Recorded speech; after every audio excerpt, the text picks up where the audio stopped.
So I gotta be honest with you guys, the last couple of months have been pretty rough on me. Like editing for other people, setting up my own streams, studying. Like you can tell from my analytics that things aren't going too well, and while I did promise myself to not focus too much on that one Korean Pokemon game, truth be told, that's pretty much what all of you guys subscribed here for. It's not the montages.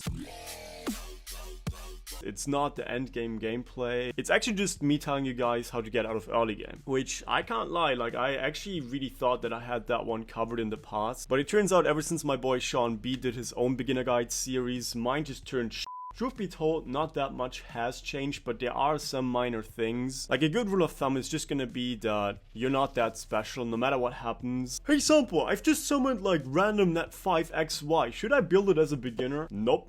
Nope, it's probably like 3-4 net 5s that actually help you out of early game. All of the other ones are basically just wasted resources. Otherwise, your account will end up looking like this. Yeah, you've guessed it, your boy 𝚘𝚘𝚊𝚜, I do actually have a new project to work on. It turns out that outside of just editing all day, I do also sometimes have a real life. And in that real life, I did get a bunch of my friends to start playing Summoner's War. Yeah, my friend, like, he actually still managed to fuck up his account despite being friends with me. Yeah, I'm here. Papa 𝚘𝚊𝚜 is here. I'm gonna fix it, alright? And you guys are gonna watch me.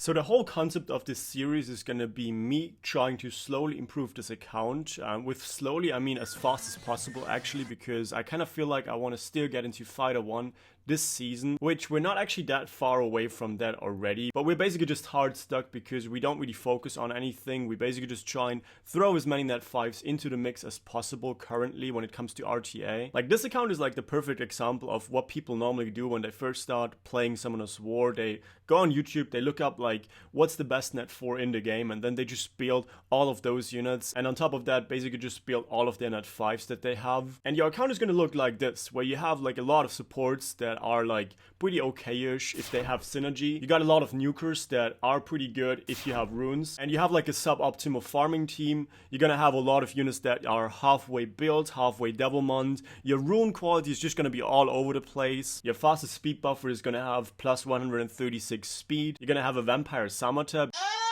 Yeah, I mean, like, this account is just all over the place. So the first thing that you can do just to improve your account straight up is figuring out which sort of rune sets you need for your account to actually strive. Now, again, this series is mostly going to focus on RTA, and the 3 core units that pretty much everyone should have in their box are going to be Fran, Lauren, and 𝚛𝚘𝚊𝚜𝚜. Now those units are like one of the most picked units in the game right now when it comes to like high-end RTA. And if pro players that have literally all of the net 5s in the game available at their disposal still manage to first pick those units, why the fuck are you not building them? What the fuck? Anyways, we're gonna focus very heavily on those 3 units. Now the most optimal build for all 3 of them would most of the time be Violent, but since we don't really have a really good Dragon Speed 10 team ever since 𝚛𝚘𝚊𝚜𝚜 got nerfed, I'm fucking mad. Now technically out of those 3 units we can get one on Violent, but the rest of them are gonna have to be on Swift runes instead. Now because we have a pretty good Swift slot 4 crit rate rune, we're gonna go for a 𝚛𝚘𝚜𝚜 on Swift. I do also feel like this rune in particular makes me kind of want to go for a Violent Fran, simply because if you think about it, if you have to decide between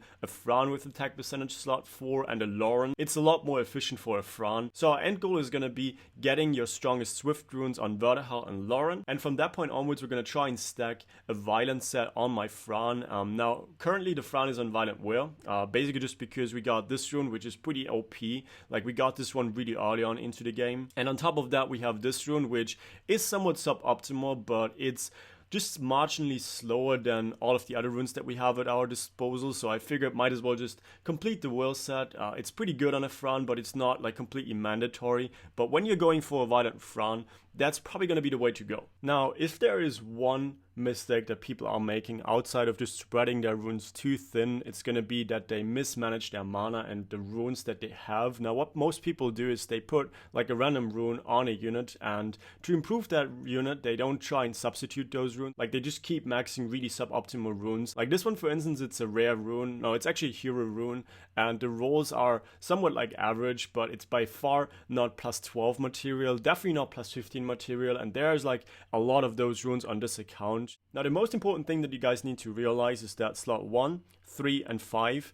Having good runes on those slots is actually a lot easier, simply because the primary stat is always going to stay the same, so finding good substats to match that primary stat is going to be obviously a lot easier compared to slot 2, 4, and 6, where you got a lot more diversity in that regard. Like, the most important one is always going to be slot 2 speed. So those runes are going to have in general a lot lower stat requirements. That doesn't mean that you should max those runes out. Like, let's have a look if there are some runes that he maxed that I would have definitely not maxed. But as you guys can see right there on the screen, like, he actually maxed about 10, 15 slot 2 speed runes already, which I think in general, even if they have shit substats, it's at least somewhat usable. But at the end of the day, like, if you farm giants for like 2-3 days straight up, you're gonna have upgrades and you're never gonna end up using those old runes ever again, and it's just a huge waste of mana. Like, if you look at this rune, I would have probably stopped upgrading this rune at +6, maybe even at +3.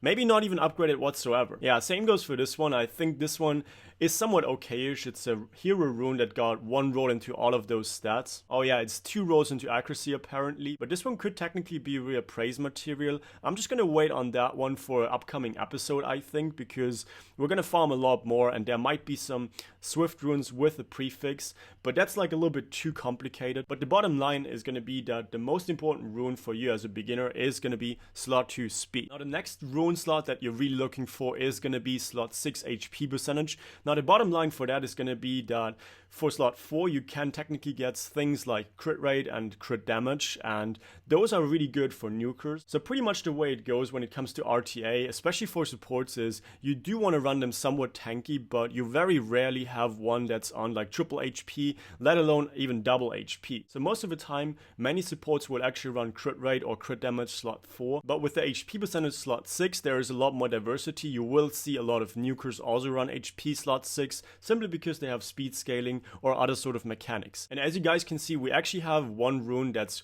really solid, and it's on a 𝚛𝚘𝚊𝚜𝚜𝚗, which I don't really know if I like that one too much. We're gonna probably use him and actually 6-star him really soon to get into the dimensional holes and get better runes from there. I think it's a really efficient rune for a 𝚘𝚘𝚊𝚜𝚗. I don't really see myself using this rune on any other unit. It's a little bit too slow for a Fran. It might be somewhat decent for a Lauren, but you desperately want to have accuracy for her.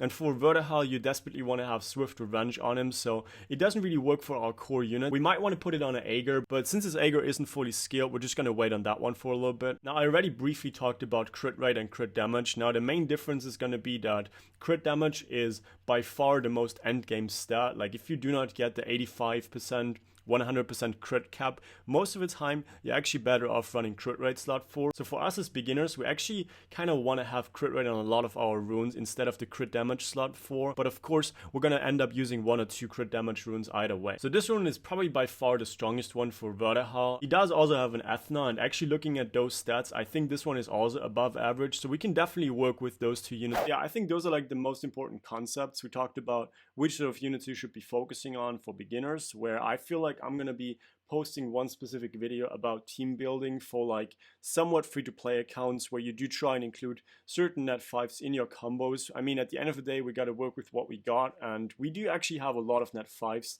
Like my friend, he spent pretty much all of his crystals on summons, which again, you can definitely see from his rune box. Then the next thing was the whole rune management thing when it comes to which sort of stats and runes you're looking for. Probably going to end up posting a video about that one in particular as well. And the last thing is just going to be the whole mana management, which sort of things you need to farm and focus on. I feel like this account is going to be a lot of content for me to go through. I will be streaming most of my progression, most of my account optimization. So if you guys want to watch me live, make sure to follow me on Twitch. It's twitch.tv/real sample text. So definitely just hop on by, say hello. Like if you want to just watch me progress live, I feel like the next couple of episodes will definitely include a lot of stream highlights, but I'm also going to try and keep it as educational as possible with certain segments outside of my stream. I feel like I'm getting like a lot of distractions whenever I'm streaming, so like actually putting out proper guides is going to be somewhat difficult for that. But yeah, with all of that said, I think this is going to be it for today's episode. This is the first episode of this series, so if you want to support me, the best thing is just leaving a like and letting me know what you think of this whole series in the comment section. That genuinely does help my videos perform. It just shows YouTube that people actually care about this series, and that would definitely help me out a ton. So yeah, with all of that said, hope you guys have a good one and see you guys in the next episode. Bye!